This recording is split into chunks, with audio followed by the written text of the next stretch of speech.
Pinupuri ka namin, O Diyos, Ama, Anak, at Espiritu Santo. Salamat, Ama, na ibinigay mo sa amin si Jesus na iyong anak, na namatay para sa aming kasalanan, iyong muling binuhay, iniakyat at iniluklok sa iyong kanan sa langit. Panginoong Hesus, ikaw ang ibinigay ng Ama na kabayaran para sa aming mga kasalanan at ng buong sanlibutan.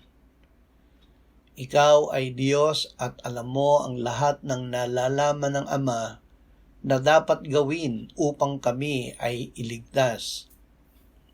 Hinubaran mo ang iyong sarili at nagpakababang maging tao at naging masunurin sa Ama hanggang kamatayan sa krus. Alam mo ang lahat ng aming pangangailangan, kaya't naidudulog mo ang mga ito sa Ama bago pa kami humingi. Amen.